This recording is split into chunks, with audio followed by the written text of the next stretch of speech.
Bismillahirrahmanirrahim. Assalamualaikum warahmatullahi wabarakatuh. In this occasion, I would like to tell you about the foundation in basic writing. Writing is the most difficult language skill. Why? Agree or disagree? Jadi teman-teman, ada statement yang mengatakan writing, menulis atau kemampuan untuk menulis adalah salah satu kemampuan yang paling sulit dalam bahasa Inggris. Kamu setuju atau tidak? Nah, kira-kira kenapa nih? Karena yang pertama, the first, writing requires good grammar. When the student feel lack in grammar, sometimes they decide to stop writing activity. Jadi banyak sekali pembelajar bahasa Inggris yang berpikir kalau kemampuan grammarnya itu kurang atau kemampuan tata bahasanya itu sangat minim, itu berarti mereka harus berhenti untuk belajar menulis. Sayangnya, opini semacam itu salah ya teman-teman. Number 2, people spend less time to write than to listen and to speak. Many people feel comfortable in listening and speaking, so they do less in writing.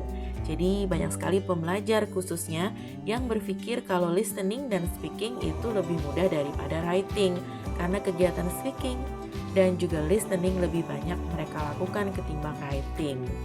Jadi memang harus ada porsi yang cukup untuk belajar writing. Jadi kamu juga merasa terbiasa untuk belajar di semua skill itu.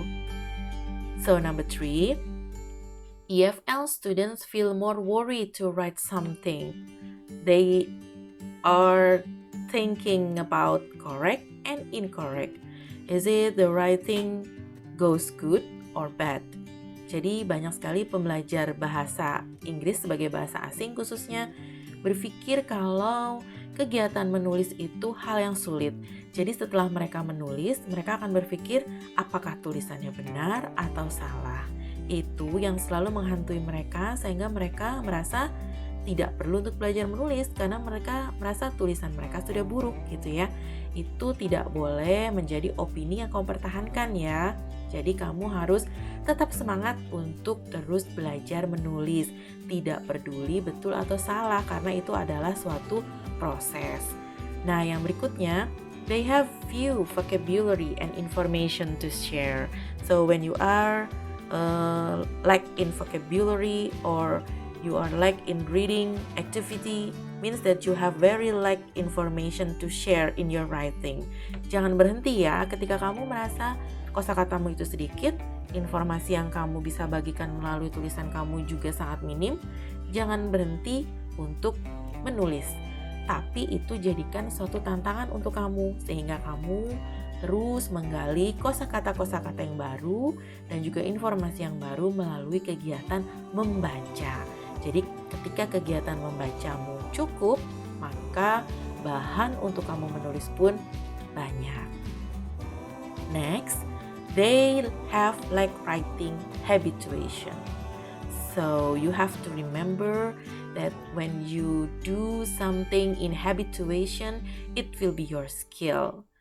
So, kalau kamu melakukan sesuatu yang terbiasa, maka itu akan menjadi suatu kemampuan yang baik. Jadi kalau kamu mempunyai kebiasaan untuk menulis, itu akan menjadi satu keuntungan untuk kamu. Karena suatu hari nanti kamu akan jago menulis. Tapi kalau kamu tidak mau menulis sama sekali atau tidak mau mencoba membiasakan untuk menulis, maka kamu akan kehilangan kesempatan untuk bisa menulis ya teman-teman. So here is very wise statement. To be good at writing, you must give much effort. Jadi kalau mau pandai menulis, you must give much effort. Harus terus berusaha dan jangan menyerah. So, do you need the reason for writing? Jadi ada beberapa alasan yang perlu nggak sih untuk menjadi suatu tujuan saat menulis? Atau ada nggak sih beberapa tujuan-tujuan penting atau alasan-alasan penting ketika kau menulis? Jawabannya adalah yes. You write for yourself or you write for a reader. Jadi sebelum menulis kamu harus tentukan dulu nih, apakah kamu menulis tujuannya untuk diri kamu sendiri atau kamu menulis untuk dibaca oleh orang lain. Setelah itu kamu dapat, baru kamu bisa menulis. Next, whom do you most want to reach? Ini masih nyambung dengan yang pertama tadi ya. Tulisan kamu kira-kira ditujukan untuk siapa? In what level? Di level apa? Is it for kids? Apakah untuk anak-anak? Is it for teenagers? Ataukah untuk remaja? Or it for adult? Atau untuk orang dewasa? Jadi itu harus diperhatikan sehingga bahasa yang kamu gunakan dalam menulis itu pun tepat. Next, how are your readers different from you or similar to you in the term of age, education, region, gender, ethnic and cultural heritage, political ideology, and other factors.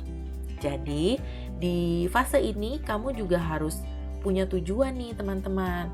Kira-kira orang yang akan membaca tulisan kamu itu, apakah mereka memiliki kesamaan atau perbedaan dengan kamu?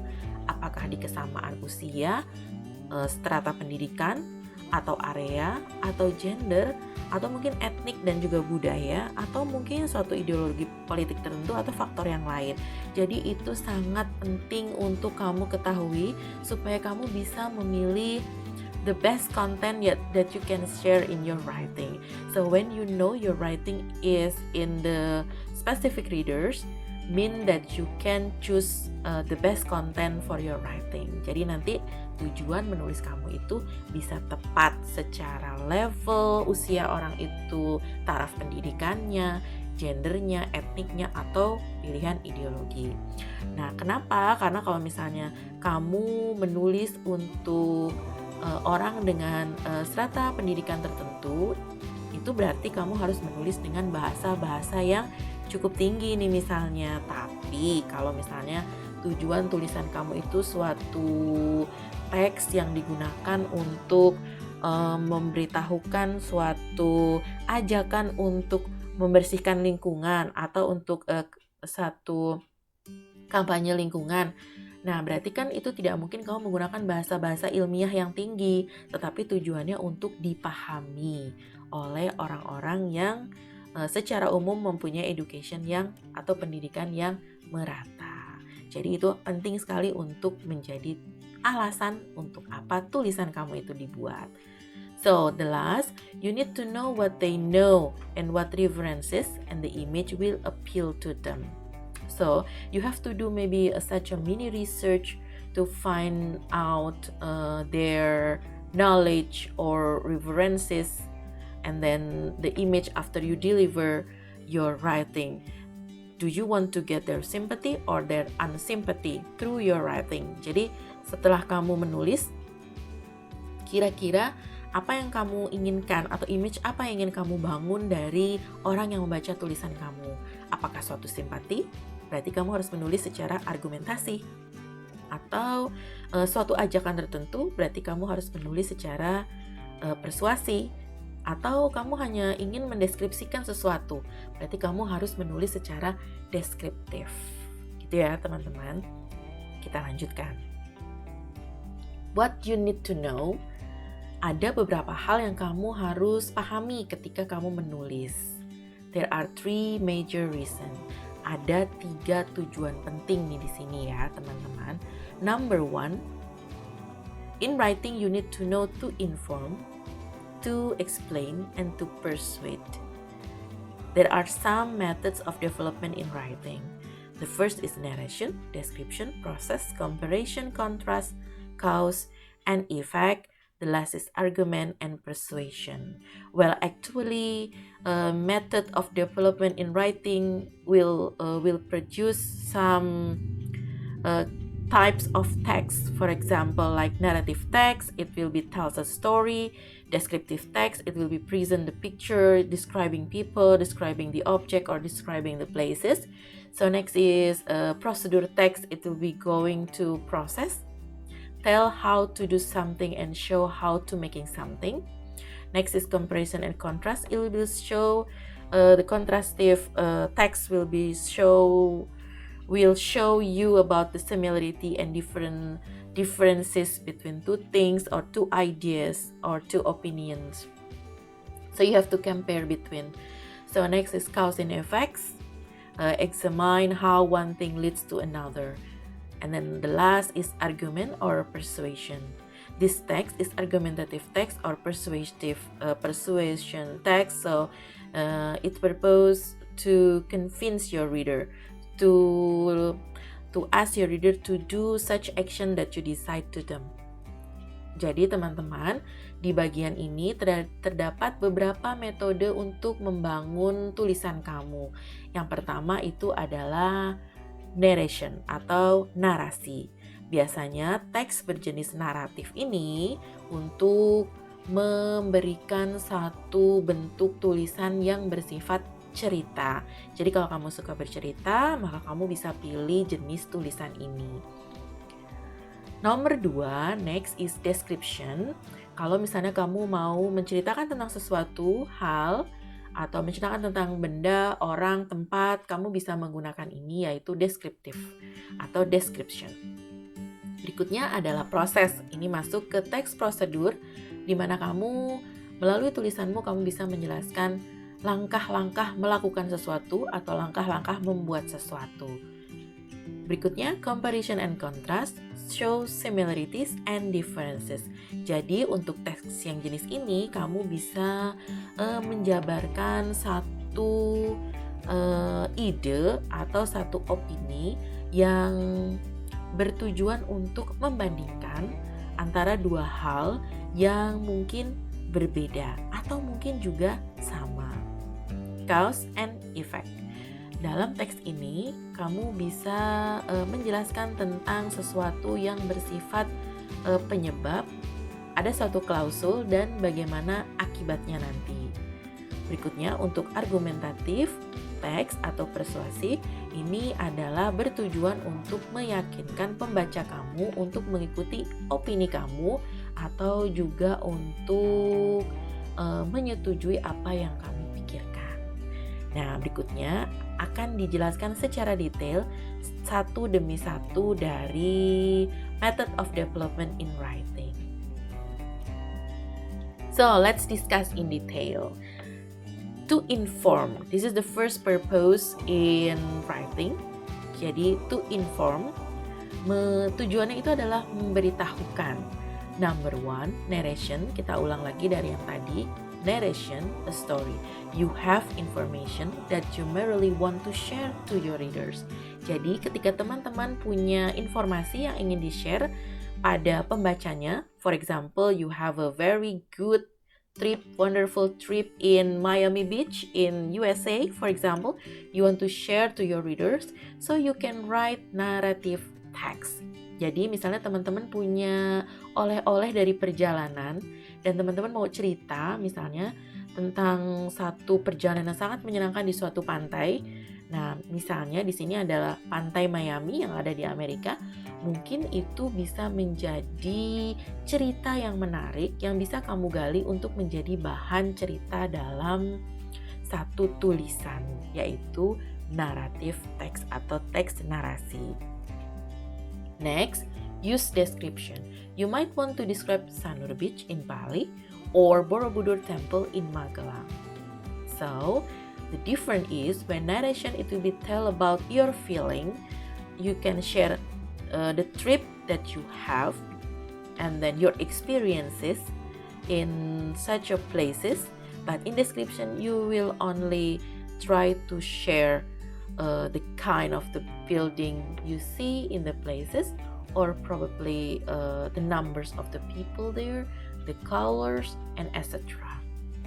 Jadi, kalau di deskripsi, kamu berusaha untuk menggambarkan seperti apa sih suasana di Sanur Beach, seperti apa sih Borobudur Temple atau Candi Borobudur yang ada di Magelang itu. Mulai dari misalnya ukurannya, warnanya, lalu sejarahnya itu akan masuk ke dalam description. Sedangkan dalam narasi, kamu akan cerita bagaimana suasana emosional ketika kamu melakukan suatu perjalanan ke suatu tempat. Jadi beda ya tujuannya, dan juga pastinya hasil tulisannya juga akan berbeda. Let's discuss in detail.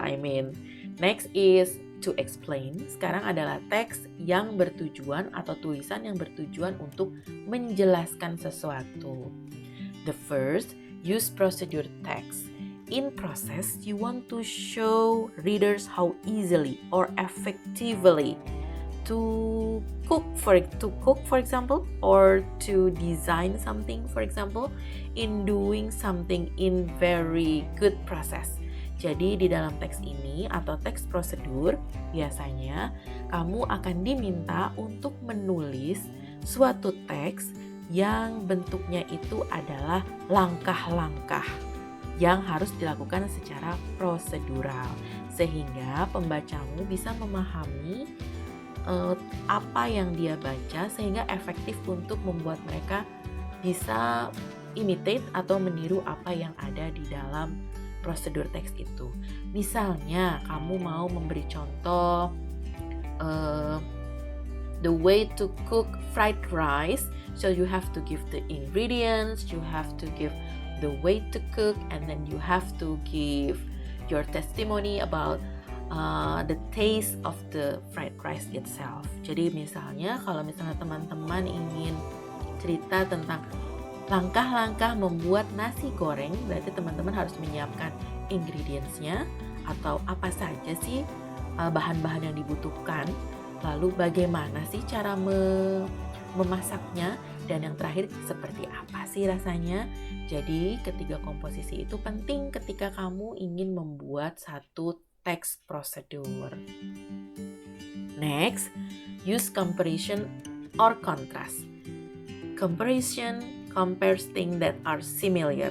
Jadi dalam teks ini kamu bisa membandingkan dua hal yang mungkin sama, similar. Contrast indicate how things are different, atau kamu kontra gitu ya dengan sesuatu yang berbeda. Generally, these are developed in the same essay to say reader which of the two object, idea, or topic is being discussed in this matter.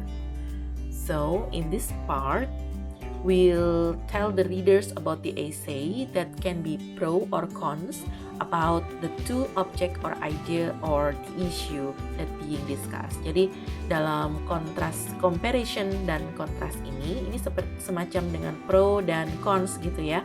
Jadi untuk pro dan cons biasanya teksnya itu kamu akan diminta untuk membandingkan atau mengkontraskan gitu ya, sesuatu yang bisa jadi sama atau bisa jadi berbeda. Biasanya tentang dua objek, dua ide, atau dua topik.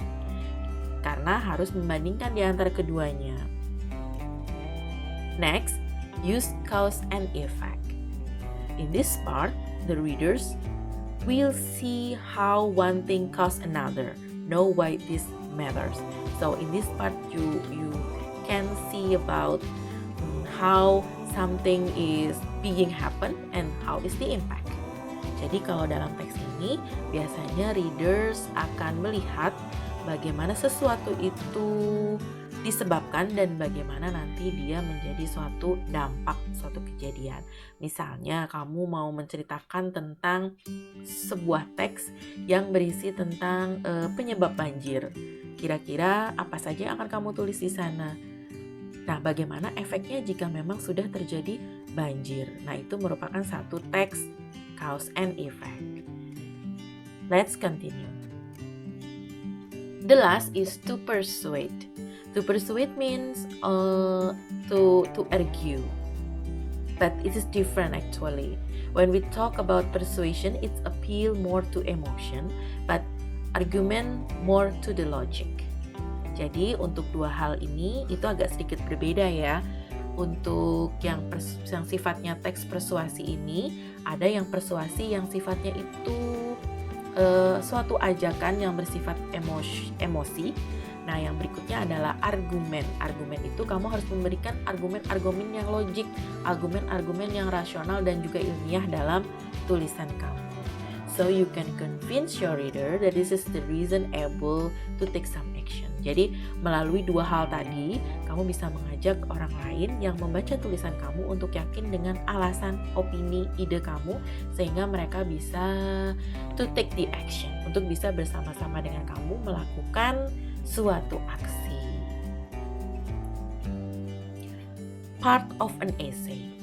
Jadi ada beberapa bagian yang harus kamu ketahui ketika kamu mau menulis essay. The first, the title. The reader will get attraction or will get attention when you write very interesting title. I mean, when the readers know about the interesting title, they will stay in your essay because they will know about what the essay will talk about.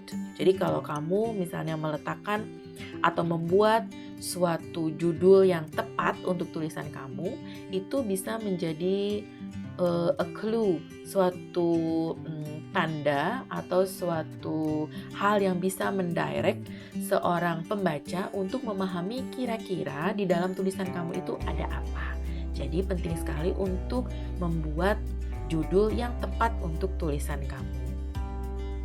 Next, the introductory paragraph grabs the reader interest and set up your subject. So in this part, you need to create the introductory paragraph in the first paragraph of your writing. Why? Because introductory paragraph will lead your readers to get to know. This is as the keyword for your reader to read inside of your writing. Jadi introductory paragraph atau paragraf pembuka ini penting sekali untuk kamu buat menarik. Kenapa? Kalau misalnya di paragraf perkenalan ini sudah menarik, nanti pembacamu juga akan terus membaca paragraf-paragraf berikutnya. Next, the thesis statement contains the subject of the essay and the controlling idea. What you plan to say about the subject, and it's usually the last sentences in the introductory paragraph. Jadi ada istilah thesis statement. Untuk thesis statement atau pernyataan ini biasanya itu penting untuk kamu buat di kalimat terakhir di paragraf perkenalan tadi. Jadi ini masih nyambung dengan paragraf perkenalan tadi ya teman-teman. Nah, di sini kamu harus meletakkan satu controlling idea tentang apa saja sih kira-kira subjek yang akan kamu ceritakan di the next paragrafmu itu. Jadi harus ada benang merah antara introductory paragraph to the next paragraph. Jadi itu menarik untuk pembaca terus melakukan kegiatan membacanya nanti. Next, developmental paragraph. So develop the point of your essay. So you have a title, you have a topic. So you have to and you must to take the point of your essay in the next paragraph. So you need to develop your paragraph. Jadi teman-teman kalau menulis pastinya kan tidak terdiri dari satu paragraf saja. Dan yang perlu saya ingatkan adalah membuat satu paragraf bukan berarti satu kalimat, dua kalimat, atau tiga kalimat ya. Karena paragraf itu terdiri dari beberapa kalimat. Nah, ketika kamu membuat kalimat itu harus dikembangkan menjadi suatu paragraf. Nah, suatu paragraf harus juga saling berhubungan dengan paragraf setelahnya dan sebelumnya, sehingga memberikan benang merah makna dalam tulisan esai Anda. So next, the conclusion. The conclusion is reinforces or summarizes your point in the final paragraph. So the conclusion atau summary atau ringkasan biasanya itu penting menjadi satu poin penting tentang apa yang sudah kamu tulis, and usually you have to put this part in the last paragraph or in the last of your essay. Jadi untuk conclusion biasanya kamu akan letakkan ini di final paragraph atau di paragraf yang paling akhir dalam tulisan esai kamu. Conclusion ini penting karena ini berisi biasanya tentang bisa jadi pandangan kamu, perspektif kamu tentang sesuatu yang kamu highlight sehingga kamu letakkan di akhir paragraf atau di paragraf terakhir di dalam tulisan kamu. Jadi ini mencakup satu ide atau satu benang merah dari paragraf pertama sampai ke paragraf terakhir. Jadi untuk membuat closing atau conclusion itu sangat penting ya teman-teman. So, after you listen and then you enjoy the presentation, now it's the time for you to have a little bit challenging activity. So I challenge you to write. So as I told you before, don't be afraid to write. Just let it go to think about a mistake, to think about correct or incorrect. Just make you brave to continue your writing. So let's write. Number 1. Jadi di part ini saya akan menantang kamu untuk belajar menulis. Nah, yang pertama, kamu harus ikuti step-step 1 sampai ke 5 nantinya ya. I will tell you one by one. Number 1, write one complete sentence as the opening statement for your writing. Ini semacam permainan ya, teman-teman. Nomor 1, tulis satu kalimat lengkap sebagai pembuka atau sebagai pernyataan pembuka di dalam tulisan kamu. The example here, Domi goes to school by his new bike. Jadi Domi pergi ke sekolah bersama atau menggunakan sepeda barunya. Number 2, then write next sentence to sentence begins with the last letter of the previous line. Jadi kalimat berikutnya setelah kalimat Domi goes to school by his bike itu harus kata yang diawali dengan the last letter. Jadi the last letter di kalimat pertama itu kan bike, berarti the last letternya adalah I atau huruf E. Berarti kamu harus melanjutkan kalimat berikutnya dengan awalan huruf E. Seru ya, meskipun ini agak sedikit menjengkelkan karena kamu harus cari huruf-huruf terakhir di satu line di kalimat sebelumnya dan kamu harus mencari kata-kata yang berawalan dengan letter atau dengan huruf yang ada di akhir kata tadi. Nah, karena berakhiran A, because the last letter here is E, so I choose to create a next sentence like this. Ellen and Bimo have different transportation to school. L, so the last letter is L. Next, I continue to long trip, long, L. Long trip for going to school will not make them surrender. The last letter is R, so I continue to have a new word. Rowing the small boat in the river is the only way to reach their school in Paringluhung. So next, Paringluhung, the last letter is G. So I continue the sentences using this last letter.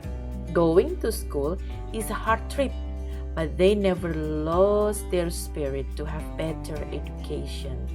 So the next letter here is N. So next, what will you write after you know that the last letter here is N? So student, this is just example. Jadi teman-teman pembelajar, ini hanya sebuah contoh ya dari saya. Tugas Anda nanti adalah membuat cerita Anda sendiri.